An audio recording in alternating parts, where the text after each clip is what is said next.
ಎಲ್ಲ ರಾಜ್ಯಗಳ ಪಿಸಿಸಿ ಅಧ್ಯಕ್ಷರಿಗೆ ಹೈಕಮಾಂಡ್ ಬುಲಾವ್ ನೀಡಿದೆ. ದೆಹಲಿಯಲ್ಲಿ ಕಾಂಗ್ರೆಸ್ ಹೈಕಮಾಂಡ್ ಮೀಟಿಂಗ್ ನಡೀತಾ ಇದೆ.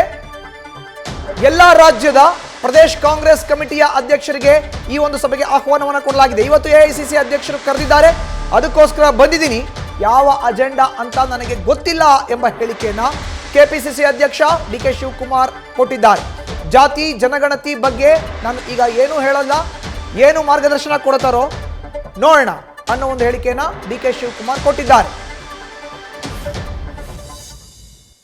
ಅಧ್ಯಕ್ಷರು ಕರೆದಿದ್ದಾರೆ, ನಮಗಿನ್ನ ಸಬ್ಜೆಕ್ಟ್ ಕೊಟ್ಟಿಲ್ಲ, ಬರಬೇಕು ಅಂತ ಹೇಳಿದ್ದಾರೆ. ಸೊ ಇವತ್ತು ಬಂದಿದ್ದೀವಿ. ಸರ್, ಈಗ ಜಾತಿ ಜನಗಣತಿಯ ವಿಚಾರ ಸಭೆಯಲ್ಲಿ ಚರ್ಚೆ ಆಗುತ್ತೆ ಅನ್ನುವಂಥದ್ದಿದೆ. ಯಾಕಂದ್ರೆ ಕರ್ನಾಟಕದ ವಿಚಾರವಾಗಿ ಹೇಳ್ತಾ ಹೋದ್ರೆ ಮೊದಲು ಇಂಪ್ಲಿಮೆಂಟೇಷನ್ ಮಾಡೋದಕ್ಕೆ ಎಲ್ಲಾ ರೀತಿಯ ಮಟೀರಿಯಲ್ ಈಗ ಆಲ್ರೆಡಿ ಇದೆ, ವರದಿ ಸಹಿತ ಕೈ ಸೇರಿದೆ. ಹಾಗಾಗ್ಬಿಟ್ಟು ನಿಮ್ಮ ಪ್ರಸ್ತಾಪ ಏನು ಅಂತ? ನಾನು ಈಗ ಏನು ಹೇಳಕ್ ಬರಲ್ಲ ಸರ್, ಗೊತ್ತಿಲ್ಲ. ಒಳಗಡೆ ಕರೆದು ಚರ್ಚೆ ಮಾಡಿದ್ಮೇಲೆ ಏನ್ ವಿಚಾರ ಹೇಳ್ತಾರೆ, ಏನ್ ಕೊಡ್ತಾರೆ, ಏನ್ ಮಾರ್ಗದರ್ಶನ ಕೊಡ್ತಾರೆ ಅಷ್ಟು ಮಾಡಿದೆ. ಯಾಕೆಂದ್ರೆ ಅವರು ಇಡೀ ರಾಷ್ಟ್ರದ ವ್ಯಾಪ್ತಿ ಚರ್ಚೆ ಮಾಡ್ತಾರೆ, ಬರೀ ನಮ್ಮ ರಾಜ್ಯದ ಒಂದೇ ವಿಚಾರ ಚರ್ಚೆ ಮಾಡೋದಿಲ್ಲ, ಇಡೀ ರಾಷ್ಟ್ರದ ವ್ಯಾಪ್ತಿ ಚರ್ಚೆ ಮಾಡ್ತಾರೆ.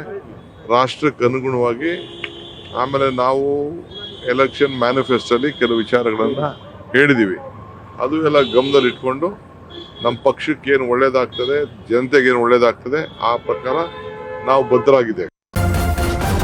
ನ್ಯೂಸ್ ಫಸ್ಟ್ ನಿರ್ಭೀತಿಯಿಂದ ನಿಮ್ಮ ಪರವಾಗಿ.